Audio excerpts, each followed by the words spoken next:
acompanhando com a gente aí, tá bom? Hebreus capítulo 10, então, a partir do versos 1, vamos lá. A lei traz apenas uma sombra dos benefícios que hão de vir, e não a sua realidade. Por isso, ela nunca consegue, mediante os mesmos sacrifícios repetidos anos após anos, aperfeiçoar os que se aproximam para adorar. Se pudesse fazê-lo, não deixariam de ser oferecidos? Pois os adoradores, tendo sido purificados uma vez por todas, não mais se sentiriam culpados de seus pecados. Contudo, esses sacrifícios são uma recordação anual dos pecados. Pois é impossível que o sangue de touros e bodes tire pecados. Aqui, gente, vamos só pontuar algumas coisas aqui. Primeiro, está dizendo que a lei, né? A lei está em letra maiúscula, se referindo à lei de Moisés, se referindo à lei lá do Monte Sião, tá? Diz assim, ela traz apenas o quê? Uma sombra, ou seja, ela não é algo que não se deve considerar, mas também é algo que precisa considerar que é uma sombra, ou seja, né, é um desenho de algo que existe, mas que ela só aparece como se fosse um reflexo, tá? Então essa é a ideia, tá? Por isso que fala assim, é uma sombra dos benefícios que hão de vir, tá? Ou seja, se você cumpre a lei, você vai viver em benefícios. Porque era mais um lembrete anual dos pecados, né? Exatamente. Então, onde faziam ali os sacrifícios, coisa. Por outro lado, ele ressalta, né? Esses mesmos sacrifícios repetidos ano após ano, né? Não pode aperfeiçoar, né? Os que se aproximam para adorar. Porque a finalidade de tudo é nós sermos verdadeiros adoradores do Senhor, tá? Então, agora o que acontece? Ele fala que o sacrifício de touros, o sacrifício de bodes, né? Eles não podem tirar pecados, né? Então, agora vai falar do verdadeiro sacrifício que é Cristo, verso 5 em diante, acompanhe com a gente. Por isso, quando Cristo veio ao mundo, disse: sacrifício e oferta não quiseste, mas um corpo me preparaste. De holocaustos e ofertas pelo pecado não te agradaste. Então eu disse: aqui estou, no livro está escrito a meu respeito, vim para fazer a tua vontade, ó Deus. Primeiro ele disse: sacrifícios, ofertas, holocaustos e ofertas pelo pecado não quiseste, nem deles te agradaste, os quais eram feitos conforme a lei. Então acrescentou: aqui estou, vim para fazer a tua vontade. Ele cancela o primeiro para estabelecer o segundo. Pelo cumprimento dessa vontade, fomos santificados por meio do sacrifício do corpo de Jesus Cristo, oferecido uma vez por todas. Dia após dia, todo sacerdote apresenta-se e exerce os seus deveres religiosos. Repetidamente oferece os mesmos sacrifícios que nunca podem remover pecados. Mas quando esse sacerdote acabou de oferecer para sempre um único sacrifício pelos pecados, assentou-se à direita de Deus.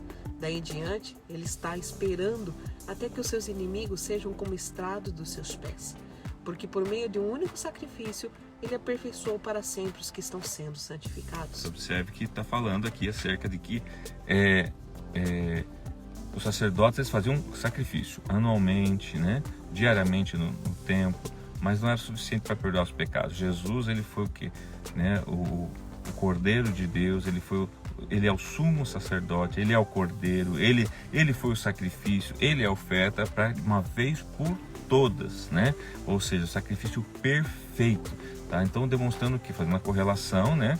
Do que era antes sombra e agora não é mais sombra. Jesus não é sombra no sacerdote, ele é o sumo sacerdote, tá? E antes todo sacrifício era para justificar o pecado, mas não perdoava o pecado, era apenas uma justificativa. Agora não, ele veio para perdoar os nossos pecados através do seu sangue derramado. Então mostrando que há diferença da velha aliança e da nova aliança, ok? Vamos lá. O Espírito Santo também nos testifica a esse respeito. Primeiro ele diz: esta é a aliança que farei com eles depois daquele dia, diz o Senhor. Porei as minhas leis em seu coração e as escreverei em sua mente. E acrescenta: dos seus pecados e iniquidades não me lembrarei mais. Onde esses pecados foram perdoados, não há mais necessidade de sacrifício por eles. Portanto, irmãos, temos plena confiança para entrar no lugar santíssimo, pelo sangue de Jesus, por um novo e vivo caminho que ele nos abriu por meio do véu, isto é, do seu corpo. Observe que aqui ele está nos chamando para a consciência de que hoje há um novo e vivo caminho para entrar, né, nesse santuário. Por isso que ele fala, temos plena confiança para entrar no lugar santíssimo, porque temos hoje o sangue de Jesus que nos abriu essa avenida, né, livre para podermos chegar à presença do Pai. Assim, aproximemo-nos de Deus com um coração sincero e com plena convicção de fé, tendo os corações aspergidos para nos purificar de uma consciência culpada e os nossos corpos lavados com água pura. Apeguemo-nos com firmeza à esperança que professamos, pois aquele que prometeu é fiel. E consideremos uns aos outros para nos incentivarmos ao amor e às boas obras. Não deixemos de reunir-nos como igreja, segundo o costume de alguns, mas procuremos encorajar-nos uns aos outros, ainda mais quando vocês veem que se aproxima o dia. Observe que esse dia está em letra maiúscula. Esse dia que ele aponta não Exatamente. é mais um dia, mas aponta o dia. Tá?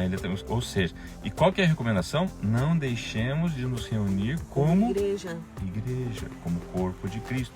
Gente, isso aqui existe um fundamento para isso, existe um porquê disso. Não é só para que se mantenha a igreja, não. Significa que essa atitude promove algo, né, entre nós, que é essencial à medida que aproxima aquele dia, tá? Então, vamos lá. Se continuarmos a pecar deliberadamente depois que recebemos conhecimento da verdade, já não resta sacrifício pelos pecados, mas tão somente uma terrível expectativa de juízo de fogo intenso que consumirá os inimigos de Deus. Quem rejeitava a lei de Moisés morria sem misericórdia pelo depoimento de 2 ou 3 testemunhas. Quão mais severo castigo, julgo vocês, merece aquele que pisou aos pés o Filho de Deus, profanou o sangue da aliança pelo qual ele foi santificado e insultou o Espírito da graça?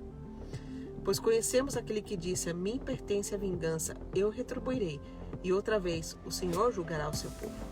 Terrível coisa é cair nas mãos do Deus vivo. Lembre-se dos primeiros dias depois que vocês foram iluminados, quando suportaram muita luta e muito sofrimento. Algumas vezes vocês foram expostos a insultos e tribulações, em outras ocasiões fizeram-se solidários com os que assim foram tratados.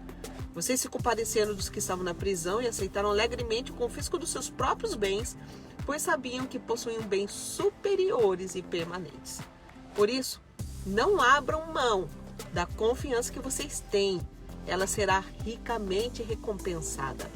Vocês precisam perseverar, de modo que quando tiverem feito a vontade de Deus, recebam o que Ele prometeu, pois em breve, muito em breve, aquele que vem virá e não demorará.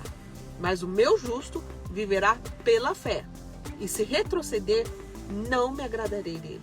Nós, porém, não somos dos que retrocedem e são destruídos, mas dos que creem e são salvos. Amém. Amém. Queridos, então veja que tremendo, né? A partir do verso 35 ali, não abram mão da confiança que vocês têm.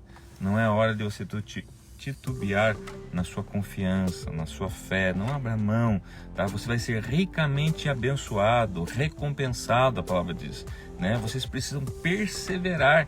Então são palavras de direcionamento. Olha, perseverança, né? Hoje em dia tem um termo muito usado que eles chamam de que denota a ideia do flexível, né? Que não quebra, né? Resiliente. Lembrei da palavra. Você deve ser resiliente, está muito comum, né? Bambu chinês. Isso. Então, de modo que você tendo feito tudo o que Deus pediu, né? Que a vontade de Deus você receba o que Ele prometeu, tá? Pois em breve, muito em breve, Ele está voltando. Queridos, então, caminhemos, prossigamos, estejamos firmes no Senhor. E agora um apelo, acho que muito importante, né, pastor? Não deixem de se reunir como igreja, gente. Hoje, estamos vivendo um tempo em que aquela pessoa que ia uma vez por semana na igreja deveria estar indo em todos os cultos que estivessem em sua igreja, porque isso vai fazer toda a diferença no final. É isso que vai te manter de pé. É isso que vai manter você fortalecido. E esse aqui é um alerta para esses dias.